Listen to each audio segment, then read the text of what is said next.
নমস্কার, আমি অনন্যা। অডিও ফিঞ্চি নতুন একটি এপিসোডে আপনাকে স্বাগত। আমাদের আজকের পরিবেশনা লড়াই। একটি প্রত্যন্ত গ্রামের মেয়ে জয়িতা। সে সবে সবে স্কুল শেষ করেছে। এবার তার কলেজে ভর্তি হওয়ার পালা। কিন্তু গ্রামে সেভাবে কোনো কলেজ নেই। পড়তে হলে তাকে সেই সুদূর শহরে যেতে হবে। কিন্তু তার বাড়ির কেউই তাকে অত দূর যেতে দিতে চায় না। জয়িতা জেদ করে যে সে যাবে, সে শহরের কলেজেই পড়বে। জয়িতা বাড়িতে প্রথম মেয়ে যে কিনা স্কুল পর্যন্ত পড়েছে। বোনেদের পরিবার, ওদের পরিবারে মেয়েদের খুব অল্প বয়সে বিয়ে দিয়ে দেওয়া হয়।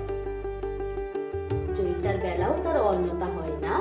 ওর বাবা মা ওর জন্য অনেক পাত্র দেখে।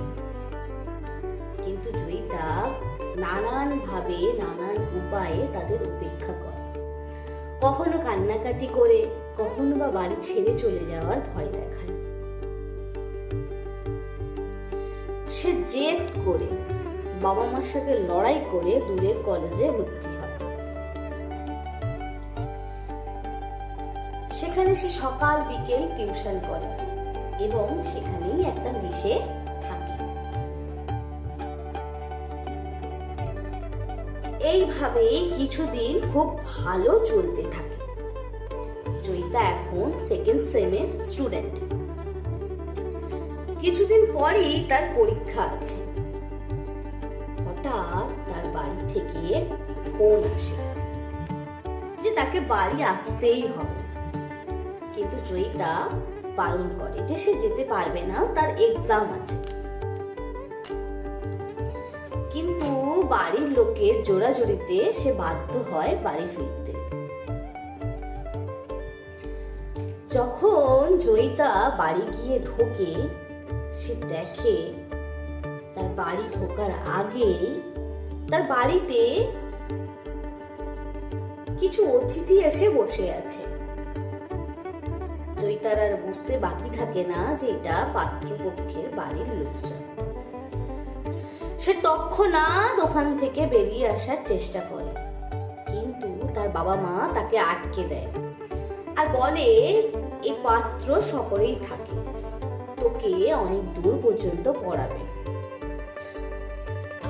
অগত্যা জয়িতা রাজি হয় বিয়ের জন্য। ধুমধাম করে জয়িতার বিয়ে হয় শহরের এক বড় বাড়িতে। সে এখন বাড়ির একমাত্র বৌমা। বিয়ের পর থেকেই জয়িতা একটু নিজেকে গুটিয়ে রাখার চেষ্টা করে।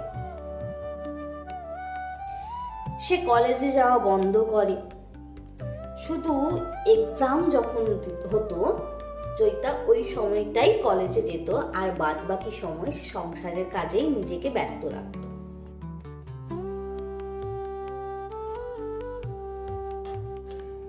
জয়িতা মনে মনে ভাবতে থাকে যে তার সাথেও বোধহয় ঠিক একই ঘটনা ঘটবে,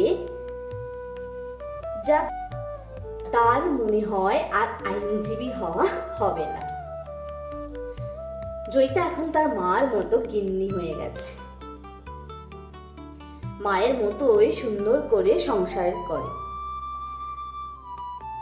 সে ভুলেই গেছে তার আইনজীবী হওয়ার স্বপ্ন, যে সে সবসময় দেখতো একজন নাম করা আইনজীবী হবে, তাকে অনেকে চিনবে, সে অন্যায়ের বিরুদ্ধে প্রতিবাদ করবে।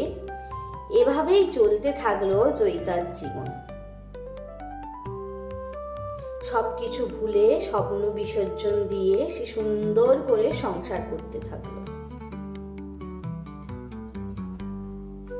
জয়িতা ভাবে আর সে স্বপ্নের কথা ভাববে না। সামনেই তার ফাইনাল এক্সাম। এরপর হয়তো বাড়ির লোক আর তাকে পড়তে দেবে না। জয়িতা এসব ভাবে আর নিজে মনে মনে কাঁদতে থাকে।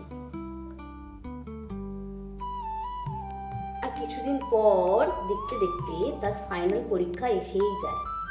জয়িতা ভাবে এটাই বোধহয় তার জীবনের শেষ পরীক্ষা। আজ থেকে জয়িতার ফাইনাল পরীক্ষা শুরু। সে সিদ্ধান্ত নেয় যে সে পরীক্ষাটা দিতে যাবে না। তার গিয়ে কি হবে, তার তো আইনজীবী হওয়াটাও হবে না, এই ভেবে সে নিজেকে গুটিয়ে রাখে। এমন সময় জয়িতার শাশুড়ি আসে, তাকে কলেজের জন্য তৈরি হতে বলে।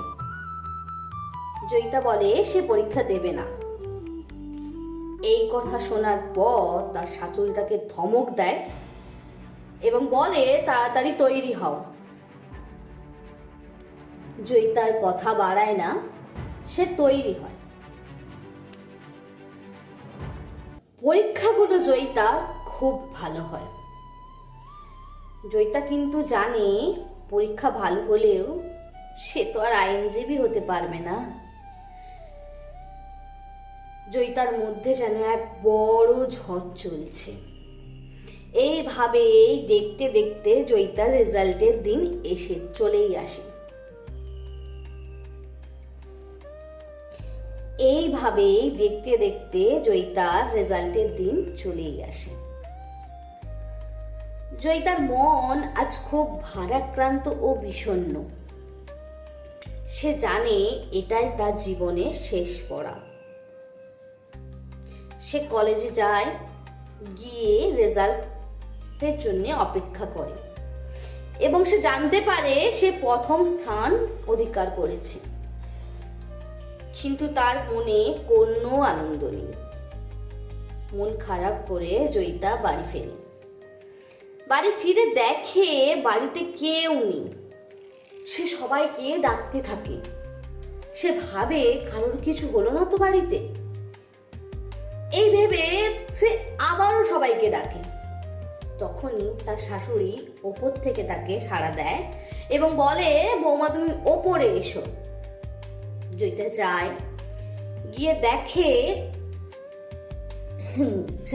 জয়িতা তাতে অবাকই হয় কিছুটা। তার রুমটা খুব সুন্দরভাবে সাজানো। জয়িতা যখন হতবাক হয়ে তার রুমটা দেখছে, ঠিক তখনই সবাই হাততালি দিয়ে ওঠে আর জয়িতাকে অভিনন্দন জানায় আর বলে, এসো আমাদের হবু আইনজীবী। জয়িতা কিচ্ছু বুঝতে পারে না। সে ভাবে যে স্বপ্নটা আমি কিছুক্ষণ আগেই গলা টিপে মেরে দিয়ে এসেছি, এরা আমাকে সেই নামেই কেন রাখছে। ভিড়ের মাঝখান থেকে তার শাশুড়ি আগিয়ে আসে এবং তাকে বলে, তুমি কি ভেবেছিলে তোমার রেজাল্টে আমরা কেউ খুশি নই? আমরা তোমাকে কথা দিয়েছিলাম আমরা তোমাকে অনেক দূর পর্যন্ত পড়াবো এবং আমরা সেই কথা রাখবো। সবাই সমান হয় না। তুমি আইনজীবী পড়বে, তুমি আইনজীবী হবে। জয়িতার চোখের কোণে এক ছিলকে জল চলে আসে। সে ভাবে, তাহলে আমি এতদিন যা যা ভাবতাম, যা যা শুনেছি, সবই কি মিথ্যে? তাই কি সব মেয়েদের জীবন সমান নয়?